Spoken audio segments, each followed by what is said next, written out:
I'd like to first say how happy I am to be here at DLD and how excited I am to be talking to you about the new rules. So I'd like to have my slides up now, please, if you can have them. Fantastic. So I would like to tell you about two parallel narratives that have evolved together but have some very few interesting connecting points. So I will talk about cyberpunk, science fiction, how it became a reality, and how women fit into that as well. So actually, in the very first years of the past century, while women were fighting to get power, to get votes, the very first visionaries were imagining a future where technology can liberate and empower humanity. In fact, during World War II, women got the opportunity to get some very interesting positions, while the very first women, actually the world's first programmers, worked on the ENIAC electronic computer. So they were the world's first programmers, not world's first female programmers. Then, in the 70s, the sexual revolution, women were liberated, the glass ceilings were broken, while the grandmother of the internet, the ARPANET, was being imagined into being by government agencies. Following that, the team that has created cyberspace really made this into reality. Unfortunately, there were no women on this team. So I'd like to ask you, where are all of the women in this story? And would like to find some way to inspire more women to be involved. Today, in an era where we have country leaders such as Chancellor Merkel and Ms. Clinton, as well as Marissa Mayer with Google and Sheryl Sandberg with Facebook, but still women are missing out on this new power of cyberspace and hacking. While Anonymous, a group of hacktivists and hackers, are influencing economy, politics, and Stuxnet, the world's first cyber weapon, is making a huge difference, women are being left out of this new form of power. So let's try to see how we can use science fiction and cyberpunk to perhaps inspire more women to come into this world. That is actually the reason I'm here. So, cyberpunk is a science fiction genre that evolved in the 70s and 80s. It actually inspired hacker culture today. It actually created the reality, the fact, from the fiction. And hackers that were first imagined as the heroes of this genre started up in the minds of science fiction authors, but became an influential force right now. So they are kind of an evolution of the film noir detective. They act outside of mainstream society and they have their own moral compass and laws to themselves. One of the first authors that envisaged this is Vernor Vinge in his work True Names. And that's actually one of the reasons hackers use nicknames in the first days, because they didn't want their true name to be known to the authorities. That way they could be caught. William Gibson first imagined cyberspace in his books, and interestingly enough, the hero, the hacker of his book, was aided by a lady called Molly. Actually, without her, he couldn't achieve anything. Another interesting work of cyberpunk is Snow Crash, a first work that envisaged the multiverse, a new environment, virtual environment where people commerce, interact, and again, there is a female heroine there. So we are calling all cyber heroines, and let's try to find some more inspiration in works of fiction and create it as a reality. I myself chose a career in hacking and security, following Angelina Jolie, who starred in this 1995 movie Hackers as the young female hacker called Acid Burn. I wanted to follow in her footsteps. At that time, she wasn't very well known, but I think now everybody knows her. Trinity, of course, from The Matrix, another fantastic representation of a proactive, strong female hacker. And we definitely need more of those, right? And of course, Lisbeth Salander. Who hasn't heard about the girl with the dragon tattoo? The star, perhaps, of the Millennium Trilogy. A fierce hacker, her capabilities are matched with none. So I call on you today to really imagine a future where cyberpunk and science fiction can inspire more women to go into the cyber frontier. Here is a list of several women, but apart from really a few pioneers, a handful of them, this new form of power, hacking and cyberspace, has been mostly left to the men. So women are missing out on that. And I'd like for you to imagine the new roles of this world. Thank you very much. And now we'll go to the discussion. Thank you. Thanks, Karen. Thanks, great presentation. Thank you. Short one. So you are in the security business, I think, for 10 years or something. How did you survive as a female in all these hacker groups and hacker scene? Okay, well, actually, I've been in the security business for more than half my life. And I'm about 30, so you can do the math, right? I started very early. And being a young female in this environment has had its challenges, but also its advantages. So for example, when I go to the DEF CON World Hacker Conference, there's never a line for the ladies' room. So that's very helpful. But seriously now speaking, being a woman in this world is not easy, but it doesn't mean women should leave out on it. We can help each other, and we can find the mentors or the groups that we can connect with that can reach out to us and bring us in. I first started by communicating on the internet with people who didn't know my gender, my age, or my location, because in cyberspace, your gender doesn't have to mean anything. And by learning from them and learning by myself, I got into this world. Before you went to the security business, you were in the hacker scene, you told me, in Israel. Could you give us a short impression what you did there? Oh, what I did there? Well, I was never convicted of any computer crime, and I'd like to keep it that way. Okay, not yet. Yeah, absolutely. But there's actually a very lively, very vibrant hacker scene in Israel. I think a lot of people are very interested in security technologies. And hacking as a state of mind, it can be used for good and it can be used for bad. So what I've been doing for the past 10 years is trying to encourage people to use this power for the good and to improve systems rather than break them down. You told me before that your work was about black swans and rats. Could you give us an example of what this black swan and rats events? Sure. So don't worry, ladies, there are no real rats in the audience. Actually, this is in reference to a presentation I gave for a NATO cybersecurity workshop on NATO. So, black swans. Nassim Taleb, the economist, have coined this term to describe events that are unpredicted but have a really strong impact.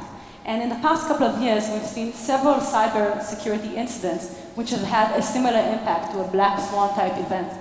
Particularly, we can talk about Stuxnet, which really crossed the Rubicon, so to speak. It's the new threshold where some computer code can actually affect results in the physical realm. So that is one example of a black swan. If it comes to Stuxnet, I think the Israeli engineers were very much involved in this. What's so special about Israeli engineers and the security scene in Israel? Well, I really can't comment on who worked on Stuxnet. Right? There was a New York Times article that covered that. But I think there is a very strong scene for security in Israel, and that might relate also to the military and the fact that also women can actually be a part of this world in Israel because of the military. So that is an empowering point. And the specific interest in security in the Israeli mindset, I think, is really conducive to the hacker mindset because we are constantly challenging, we are constantly asking questions, we are constantly looking at technologies and asking, okay, what else can this technology do? How can I manipulate it? How can I change it? How can I make it do something completely different? And this is a very popular and creative mindset, innovative mindset, that I think is conducive to everything in life, or not just for computer technology, it can be used for anything. You know, the latest news were about Flame. What do you think about this new kind of espionage software? Okay, so you call it new, and I've also said that these are the new rules of the game. But actually today we live in the golden age of cyber espionage. So it is not science fiction, it is a reality, and tools such as Flame, which could be described as the Swiss Army knife of cyber espionage, because it can literally do anything, are changing the game. Information is power in this new world. And nations, hacker groups, and other non-state entities are very active in this game. You told me in an interview before that that we are living in a cold war of digital weapons and so on. What do you think is the importance of these digital weapons for our present? For the present? Yes. Well, I think that any conflict, any form of conflict going on right now, whether it is underground or on the surface, has a cyber aspect to it. In fact, most militaries around the world are considering cyberspace to be the fifth domain of warfare, alongside air, sea, land, and space. So this is a part of the reality, and I do believe that any type of major war or conflict that we're going to see in the next 10, 20, and 50 years will include elements of cyber warfare in it. And what's the role of Israel on this plane? Well, I think Israel has been definitely leading. It's been on the cutting edge, or perhaps even the bleeding edge of technologies, perhaps both on the defensive and the offensive side. And this is an interesting point because it shows how the cyber domain is actually asymmetric. You do not need to be a very large nation. A handful of geniuses with a keyboard in their hands can actually affect a great difference in conflict. What do you think were the most impressive hacks the last 2 years? Most impressive ones? Well, I don't know if any of you have heard about DNS Changer. So actually there's something very interesting happening with DNS Changer. This is a form of malware that takes over DNS servers. And actually yesterday, several thousands of people around the world have been warned that they might lose access to the internet because of this. But this is actually the fruit of an 8-year running cybercrime campaign. So I think it's impressive these cyber criminals have managed to stay on the loose for more than 8 years. But regardless of that, actually we've seen some very major cyber incidents focused on stealing intellectual property from some key American corporations, including Google, Adobe, Yahoo.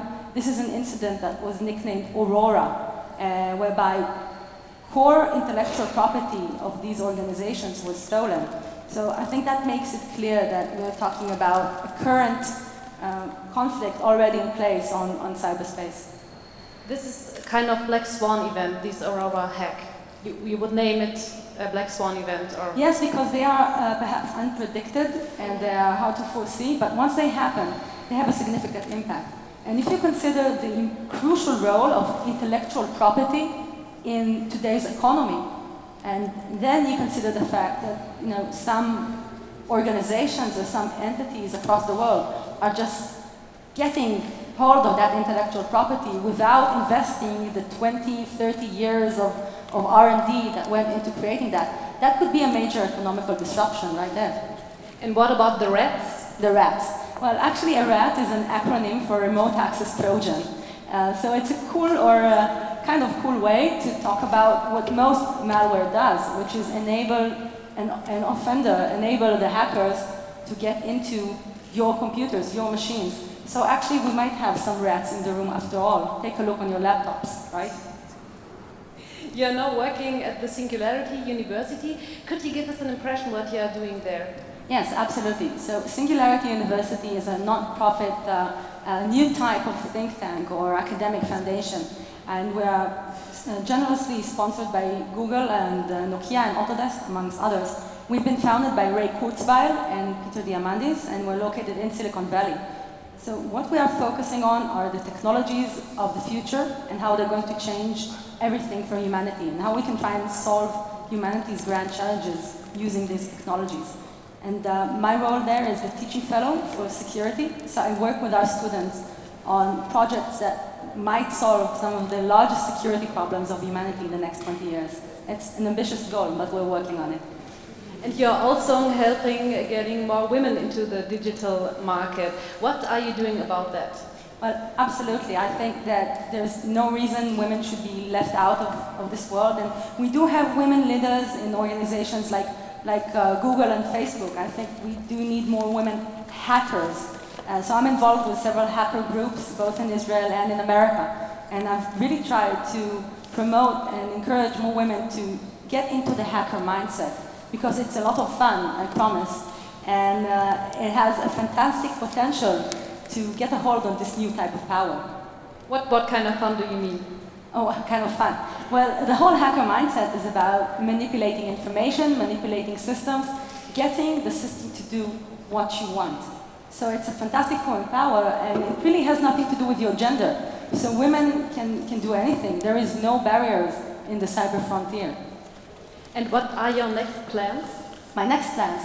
Well, I might start my own company, so I'll let you all know about that if you're interested. Okay, are there any questions to Karen? Yes, Yossi.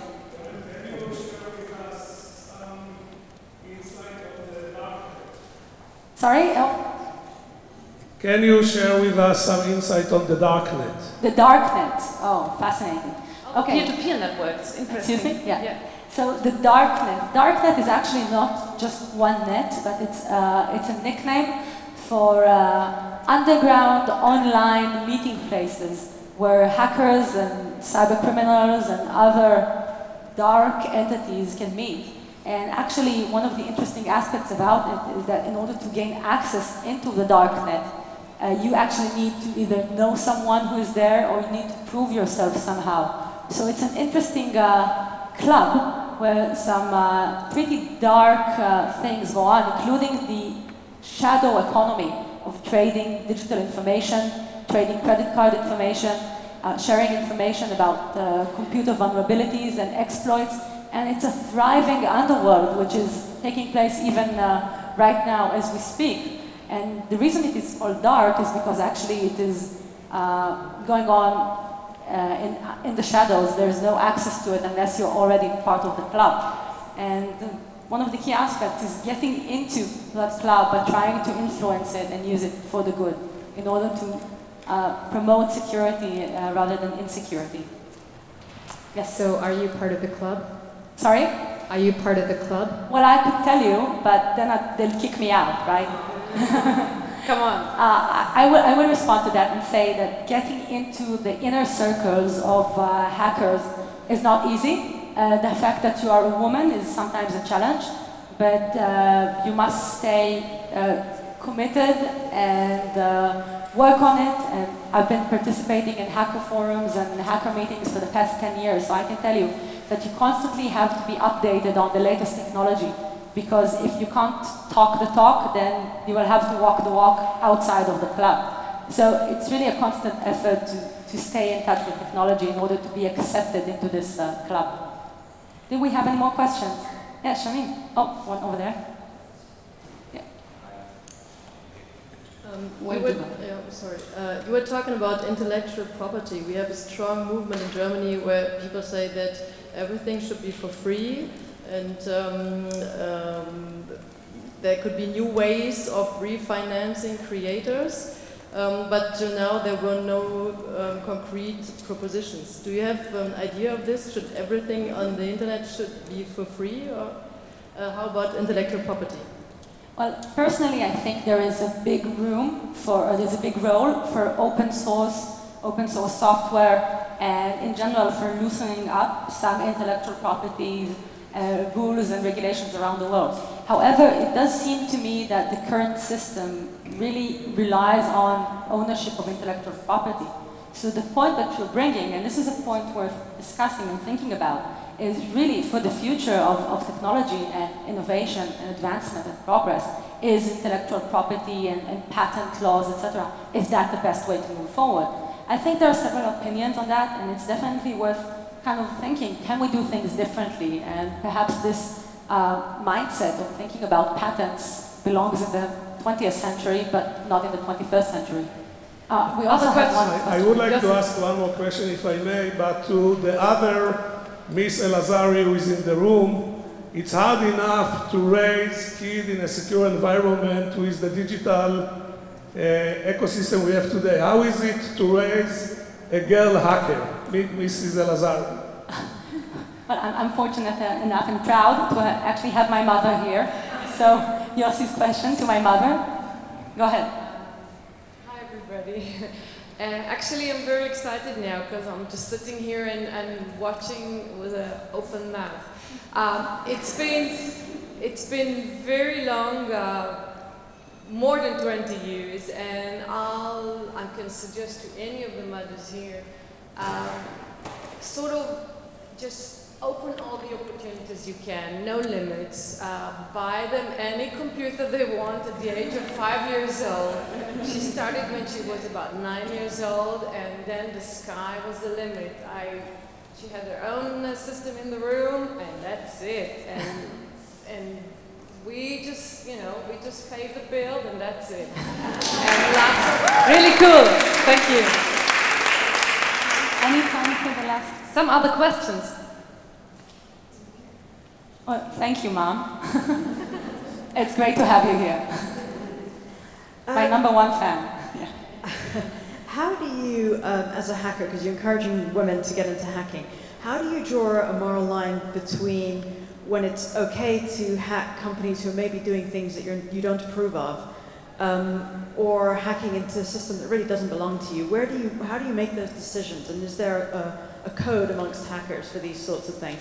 Well, I will say that hackers do have a code, but the thing is that if you ask one hacker what is their code and another, they'll kind of have a different point of view about it, right? Because the whole thing is about being really individualistic. But hacker groups do have some temporary alliances, and for example, we can talk about Anonymous, which is a hacktivist group, so activism and hacking together. And when they set their sights on a goal, they feel that they're working for the better. While they might be breaking some rules, breaking some laws, hacking into computers and networks that do not belong to them, but they are creating what is an overall, perhaps a positive reaction, or at least awareness. So it is a great game of grays, I will call it. And there is no black and white, although some hackers do call themselves black hats. So the black hat hackers are perhaps the ones that are more on the bad side of things, and the white hat ones are the ones who are working for the better. But really, in reality, every hacker I've ever met was somewhere on the spectrum, on the gray spectrum. So And it's you not, are it's not a black a and white white. hat? Mostly. Okay. Thank you, Karen. Thank Thanks a you. lot. Thank you. Thank you.